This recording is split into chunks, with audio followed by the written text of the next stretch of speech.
Army officer बनना है तो ये वीडियो आपके लिए है। 2026 में अगर आप इंडियन आर्मी ज्वाइन करना चाहते हैं तो आखिर ऐसे कौन कौन से तरीके हैं जिनके थ्रू 12th बेसिस पे, ग्रेजुएशन बेसिस पे एंड इवन विदाउट एग्जामिनेशन आप इंडियन आर्मी ज्वाइन कर सकते हैं। आइए शुरू करते हैं। तो सबसे पहले हमारे पास जो सबसे इंपॉर्टेंट एंट्री आती है वो होती है एनडीए की एंट्री। क्यों? क्योंकि ये बहुत अर्ली एज में ही हमें एक ऑफिसर रैंक दिलाती है, राइट। एलिजिबिलिटी क्राइटेरिया 16.5 से 19.5 है। 12th क्लास आपकी पास होना चाहिए। मैथ्स केमिस्ट्री किसी चीज की रिक्वायरमेंट नहीं है अगर आपको आर्मी ज्वाइन करना है तो। और both boys and girls are eligible. Permanent commission मिलता है मतलब till the age of retirement. ठीक है, 2 एग्जाम होते हैं। एक एग्जाम होता है आपका मैथ्स का और दूसरा होता है जीएटी, रिटन एग्जाम हो जाएगा। उसके बाद फिर आपका एसएसबी होगा, मेडिकल होगा एंड देन फाइनल मैरिट। 3 साल की ट्रेनिंग एनडीए खड़गवासला पुणे में होगी और फिर आप जाएंगे इंडियन मिलिट्री एकेडमी देहरादून। ये हो गई 12th बेस एंट्री। अब हमारे पास सीडीएस एंट्री। सीडीएस एंट्री जो है ग्रेजुएशन बेस एंट्री है। तो यहाँ पे हम इंडियन आर्मी को 2 तरीके से ज्वाइन कर सकते हैं। परमानेंट कमीशन मतलब till the age of retirement and short service commission मतलब कि for maximum period of 14 years. ठीक है ना। तो बॉयज जो है वो दोनों के लिए एलिजिबल है, आईएमए या ओटीए मतलब परमानेंट कमीशन या short service commission, but girls सिर्फ यही दे सकती हैं। एज क्राइटेरिया फॉर आईएमए 19 से 24, फॉर ओटीए 19 से 25। ग्रेजुएशन किसी भी स्ट्रीम में होना चाहिए, चलेगा। आपको 2 पेपर देना है, इंग्लिश का एंड जीके का फॉर ओटीए। लेकिन अगर आप आईएमए चूज करते हैं तो आपको एक मैथ्स का पेपर भी देना होता है। एंड फॉर दैट सीडीएस की तैयारी के लिए सुबह 10 बजे हमारे चैनल पर लाइव क्लास होती है। अब देखो, एक direct entry, technical entry scheme. कोई एग्जाम की तैयारी नहीं करनी। अगर आप 16.5 से 19.5 के हैं, 12th में अगर आपका पीसीएम था 60% थे और जेई मेंस में आपका ठीक ठाक स्कोर है तो आपको अप्लाई कर देना है। अगर आप शॉर्टलिस्ट हो गए तो कोई एग्जाम नहीं, डायरेक्टली आपकी शॉर्टलिस्टिंग के बेसिस पर आपका एसएसबी इंटरव्यू होगा, medical and then final merit. ठीक है, तो आपकी ट्रेनिंग होगी और आप एक लेफ्टिनेंट बनेंगे विदाउट एनी रिटन एग्जामिनेशन और ये एक परमानेंट कमीशन है।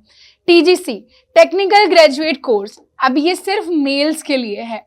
तो ऐसे बच्चे जो 20 से 27 साल के बीच के हैं, बीटेक जिन्होंने किया हुआ है बट सिर्फ मेल है ना, तो वो एलिजिबल हो जाते हैं। कोई रिटन एग्जामिनेशन नहीं देना, इंजीनियरिंग के मार्क्स के बेसिस पर आप अप्लाई कर सकते हैं। और यहाँ पर क्या होगा फिर, अगर आप शॉर्टलिस्ट हो जाते हैं तो आपका एसएसबी इंटरव्यू 80-90% वालों को तो जरूर करना चाहिए। एंड देन भाई बिना एग्जाम के भी permanent commission, Indian military academy जाने का मौका। एसएससी टेक एंट्री, देखो ये भी इंजीनियरिंग ग्रेजुएट्स के लिए है बट यहाँ पे मेल फीमेल दोनों हो जाते हैं। टीजीसी सिर्फ मेल्स का था, परमानेंट कमीशन था, बट ये आपका मेल फीमेल दोनों। शॉर्ट सर्विस कमीशन 20 से 27 साल, इंजीनियरिंग की degree, both man and women are eligible. Same engineering के जो परसेंटेज है उसके बेसिस पर शॉर्ट लिस्टिंग होगी। आपको फॉर्म भरना है। कब कौन सा फॉर्म आ रहा है ये चेक करने के लिए आपको चैनल पर फ्रिक्वेंटली विजिट करना पड़ेगा ताकि आपको अपडेट मिले इन सबका। एसएसबी होगा, medical and then final merit, but ये एक शॉर्ट सर्विस कमीशन है यानी कि आपकी ट्रेनिंग ओटीए में होगी। 14 ईयर्स तक आप क्या कर सकते हैं, मैक्सिमम सर्व कर सकते हैं। फिर अगर आप मेडिकल स्टूडेंट हैं फिर भी आपको आर्मी ज्वाइन करना है तो एएमसी आर्मी मेडिकल कॉर्प्स, 20 से 30 साल की एज अगर आपकी है और आपके पास एमबीबीएस की डिग्री है तो आप क्या कर सकते हैं, अप्लाई कर सकते हैं। इंटरव्यू और मेडिकल आपका होगा और फाइनली आप भी इंडियन आर्मी ज्वाइन कर पाएंगे even after the degree of medicals. Military nursing service 27 से 25 साल की एज, बीएससी नर्सिंग की डिग्री रिक्वायर्ड है। सिर्फ महिलाएं यानी कि जो वुमेन कैंडिडेट्स हैं वही अप्लाई कर सकती हैं। एक छोटा सा टेस्ट होता है, फिर इंटरव्यू एंड देन मेडिकल।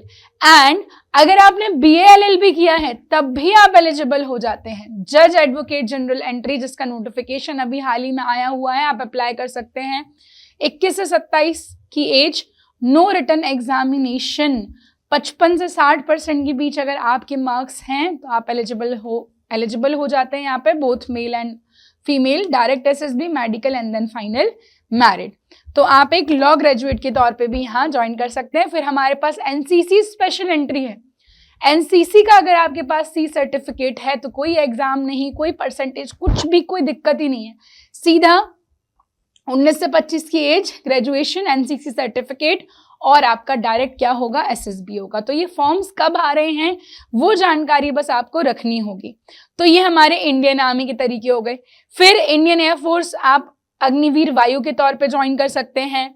आप एनडीए एंट्री के थ्रू भी, जैसा कि हमने प्रोसीजर देखा एकदम सेम है, बस यहाँ पे एनडीए में ट्रेनिंग के बाद आप एयरफोर्स अकेडमी जाएंगे। एफकेट सेपरेट एग्जाम होता है इंडियन एयरफोर्स के लिए, ये भी साल में 2 बार होता है, सेम लाइक सीडीएस जैसा ही है, बट सीडीएस में सिर्फ मेल जा सकते हैं और परमानेंट कमीशन मिलेगा, बट एफकेट के थ्रू मेल फीमेल दोनों जा सकते हैं, शॉर्ट सर्विस कमीशन है। ठीक है, तो ये हमारे कुछ इंपॉर्टेंट वेज हो गए to join the Indian arm forces. Mainly हमारा फोकस आर्मी पे था। अगर आप चाहते हैं नेवी एयरफोर्स के लिए एक सेपरेट वीडियो तो कमेंट सेक्शन में बताएं। हम मिलेंगे नेक्स्ट वीडियो में, तब तक के लिए थैंक यू, बाय बाय, जय हिंद।